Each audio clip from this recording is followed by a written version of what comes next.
Hey all, it's Nim or Nimicry if you're feeling professional, and welcome to the YouTube video. Now today, we're going to be talking about the Shrouded Mythic Plus Affix, the Shadowlands Season 4 Affix, and it's a first look.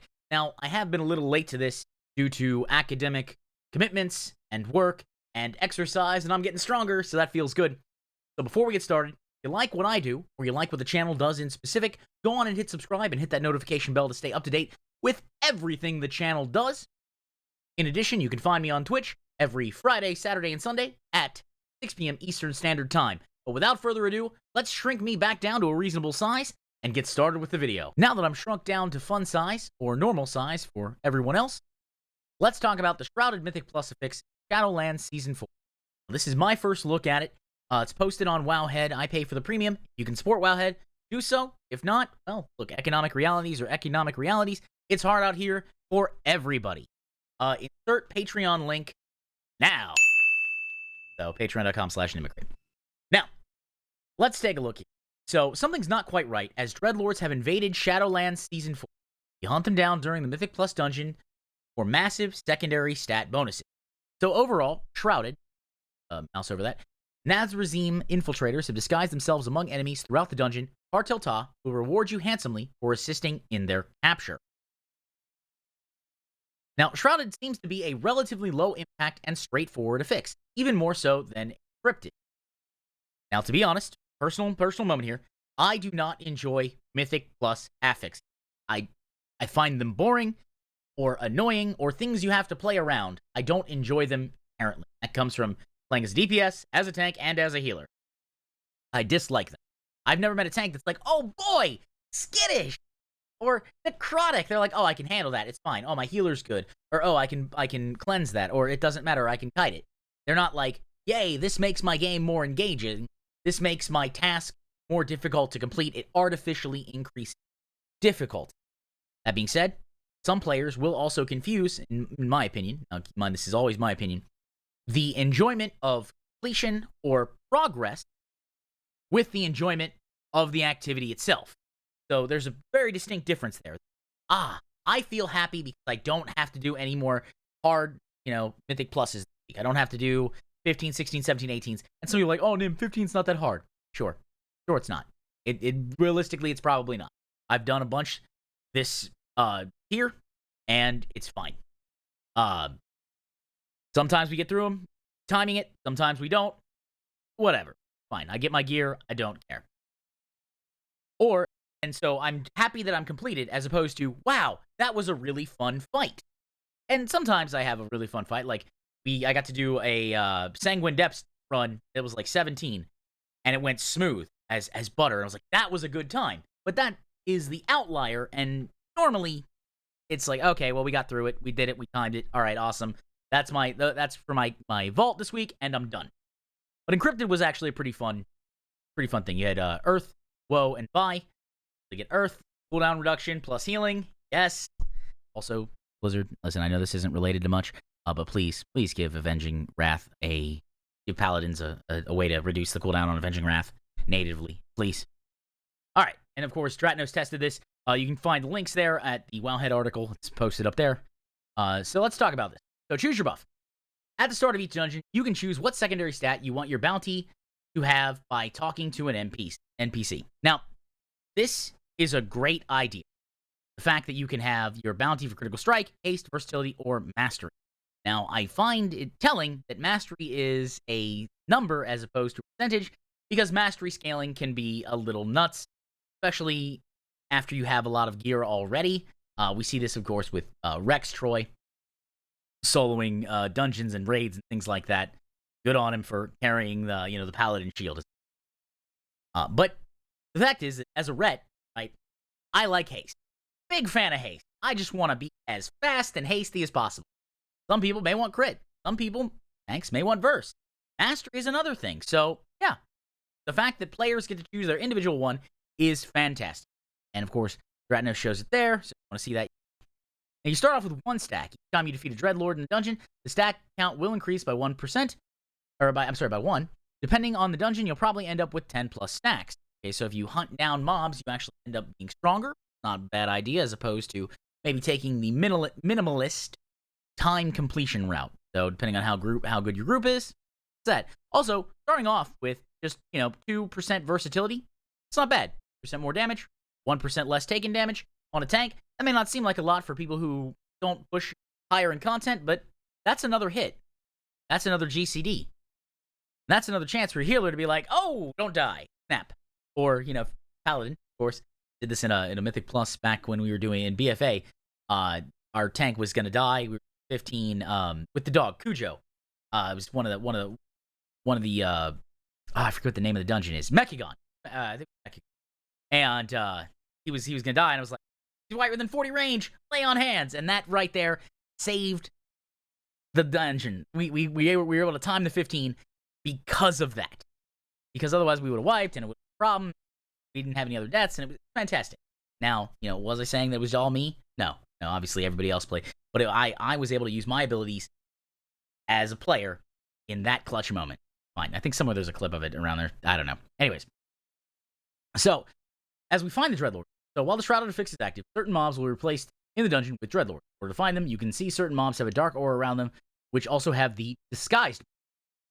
Okay? When engaging this mob in combat, the mob will be completely replaced by a Dreadlord. Most of the time, it'll turn into a Nazrazim Infiltrator. So, just a standard enemy.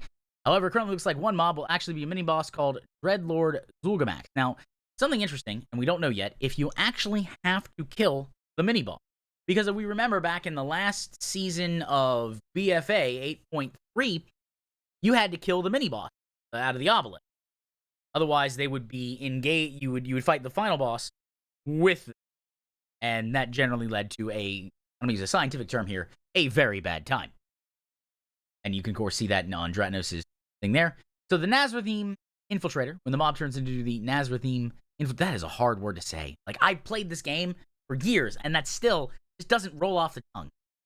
It's cool and evil sounding, but it just doesn't roll off the tongue. So it seems to have less health than traditional mobs and has a couple of abilities. Okay. Vampiric Claws, you strike the target, inflicting 40 shadow damage and healing for 250% of the damage dealt. Terran Swarm, 50 shadow damage to enemies in front of the Dreadlord, and reducing healing received by 35% for 10 seconds. Nightmare Cloud creates a wandering Nightmare Cloud for until canceled. Come in contact with Nightmare Cloud affects players with spell name. Okay, so it's Nightmare. That of mind. Nightmare forces players into a deep sleep filled with feelings of helplessness. Now, these mobs seem to be easier to deal with than the mobs from Encrypted and can mostly just be cleaved down. And if you remember, if you played with Earth, there was that big slam. Don't stand in the Earth slam. Don't do it. Look at me. Don't stand in the Earth slam. You're not the tank. Or if you are the tank, you can get out of the Earth slam. That's less healing your healer has to do, which means more DPS than the mobs, which means you get to your buff faster, and then you get to be like, pop cooldowns, kill things. It's fantastic. So basically, don't take avoidable damage. The more you know. Now, whenever a Nazrazim Infiltrator is defeated, a broker will show up and capture it, granting you 1 stack of your chosen bounty buff and giving you a bounty payment. The bounty payment restores, here it gives you 6% health and mana every 1 second for 5 seconds. So you're getting 30% of your health and mana back, which means that your healers can do more DPS. More DPS means enemy dies faster, ultimately dungeon goes faster, especially as you start to get those buffs. Oh, hey look, more crit, more haste, more mastery, more versatility. Ooh, okay, yeah, we're feeling it. Now, of course, however, one disguised Dreadlord will turn into a mini-boss, Zul'Gurmak. So far, this looks like it has more health and is harder to deal with, but it seems to be in a set location in the dungeon. Now, if they randomize it, that'll be really interesting and create some pools. But I don't know if that, again, that's an artificial inflating of difficulty. Part of the thing about the Mythic Plus and why they have fixed affixes and a fixed rotation of them is so that groups can plan in order to get as high as possible in the dungeon and do as well as they can. So if it's random, then, okay, you pulled Zul'Gurmak's before you got any buffs, but, maybe you'll be fine. Now, however, with greater risk comes greater rewards. Here are Zul'Gurmak's abilities. So Shadow Claws are empowered, inflicting a level additional shadow damage every 1 second for 12 seconds. This effect stacks, magic debuff, and can be dispelled. That is very important. Right there. The fact that it says this is a magic debuff and can be dispelled means, hey, if you can dispel magic, ooh, it's gonna be a good day for you. Sorry, Pally Healish. I don't know that you can do that. Oh, you can do poison and disease. Blood Barrier. Zul'Gurmak shields herself in a barrier and begins siphoning blood from enemies, inflicting 4 shadow damage every 0.5 seconds and healing for X% of that amount. Blood Barrier absorbs the next Y damage and grants immunity to interrupts. That's bad. The immunity to interrupts is real bad because that's if you have a full melee team, you generally interrupt a lot of casts, especially if you're only dealing with one mob, and that really lowers the DPS that your party is suffering from, which means, again, your healer doesn't have to channel heals. The healer can do more damage, which allows you to pop Blood Barrier faster. Thus, they gave it the firing ability in that case and immunity to interrupts. Now, what's interesting is I wonder, Inspiring, I believe, is immunity to C. So I'm wondering if you could do knockbacks and stuns opposed to interrupts, but we'll find out as Shadow Eruption. Unleashes a powerful Shadow Eruption, inflicting Z shadow damage and reducing healing received by 70% for 10 seconds. That's bad. Hypnosis Bat summons a Hypnosis Bat to put a player in a terrifying state of hypnosis. So, for Hypnosis, places the player in a shadowy barrier and sends the player into a hypnosis. Hypnosis inflicts shadow damage every 1 second and causes the player to become hostile to all allies until the hypnosis is broken. Okay, pretty simple. We've dealt with this mechanic before. It's a mind control mechanic. Usually on final bosses, when there's a mind control, you're not coming back from it.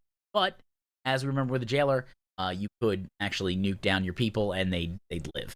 And then, of course, you had the Among Us phase with Lords of Dread, and you could do a little shenanigans there if you wanted.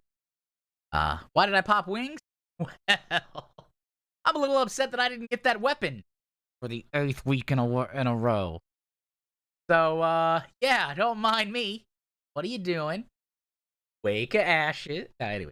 Absorbs damage. So the Shadow Barrier absorbs damage and keeps the player in a state of hypnosis, suffering shadow damage, 7 shadow damage every 1 blank until the hypnosis is broken. Now, these numbers, I assume, are going to be tuned to an actual thing. Because here's the thing. Right now, if you were to hit me with 7 shadow damage, like 53,000 HP or something like that. Maybe like 43,000. I don't know. 7 shadow damage. Now, numbers are obviously going to be tuned. This is PTR testing. They're just basically doing proof of concept, and then they'll do some number things behind the scenes. And, of course, for Blood Barrier, you're going to want to DPS through the barrier, then interrupt to stop the damage, and the Dreadlord healing. Yeah, it makes sense. Obviously, if you don't interrupt the healing, Dreadlord fully heals, and that takes your time, and they're going to cast another Blood Barrier and end up in this cycle, so obviously interrupt. Interrupt. This actually brings back to a point where at the beginning of Shadowlands, I brought up a point was, should all healers have an interrupt? My answer was yes. Again, I played as a Paladin. I can interrupt as a Protnaret with Rebuke. And it's a sharp physical blow or verbal correction. Boom. Right, Rebuke. And for some reason, though, if I pick up like a tome and a hammer, I can't Rebuke anymore. Which is weird, because I can still cast Judgment, and that's what Paladins do. Judge. Hard. That's right. I see you there. I know what you did. It's okay. Forgive you. Note that Hypnosis is not a traditional mind control, as players still have control over their characters, but can be hit and can hit allies. Now, that's an interesting twist.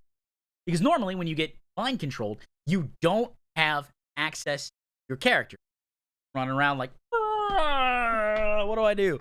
That is technically, scientifically accurate sound that you make when you are mind controlled. Now, killing the Hypnosis Bat before it finishes casting Hypnosis Bat avoids the Hypnosis effect completely or ends the effect on the player. Whenever Zul'Gamax is defeated, a broker will show up and capture, granting you 3 stacks of your chosen bounty buff and giving you a larger restoration buff. So in this case, you get a full heal, 20% health and mana every 1 second for 5 seconds. So here's the thing, guys. Overall, this seems like it's gonna be a good thing. This seems like it'll be all right. Because again, it's interesting. Players have choice. And most importantly, it seems optional. I mean, yeah, you're probably going to have to kill a few things, but especially if Zul'Gamax is in a set location, then you can plan as a party, well, do we need to do that? Do we need to pick this up? And also, you do need to know that, will these things grant the normal percentages? Because if they do, then you can incorporate them into your dungeon routes, and it's fine. But based on the fact that players may need to learn new dungeon routes, I believe it said something up here in the thing here. Where was it? Players having learned new dungeon. Learn many new dungeons and routes. They may not count. So just keep that in mind. I want to make sure that everybody understands that. So let's wrap up the video. Okay? And there we are. We're Big Nim again. Yay! All right, guys. So I enjoyed making this video. And if you like this video, one thing you can do is you can always hit subscribe and hit that notification bell to stay up to date with everything the channel is doing. You can drop a comment, let me know, hey, Nim, you were off base, you're on base, you're awesome, I dislike you, one of those things. Either way, it all helps. And shrinking myself back down now, we can always talk about, again, I stream on Twitch every Friday, Saturday, Sunday at 6 p.m. Eastern Standard Time. We usually do some MMO stuff, but sometimes we've been known to dip a toe or two into Bloodborne and other things like that. Find that at twitch.tv/Nimicry. If you are inclined in social media, you can follow me on Twitter at Nimicry. Generally, it's a terrible platform, but if you share memes and punchy comebacks and things like that, that's where we do it. If you want a longer conversation, link to my Discord down below. Finally, for those who want to go above and beyond the Call of Duty, for those who want to parse rank 1, there is Patreon. Patreon is a great way for small creators like myself to be able to monetize these videos. So that's patreon.com/Nimicry. You gain access to benefits depending on the tier, and sometimes you even get videos early. I'm doing my best for that. But without further ado, guys, it's a fun video. Hopefully you enjoy it, and may the mount you're farming drop on the first.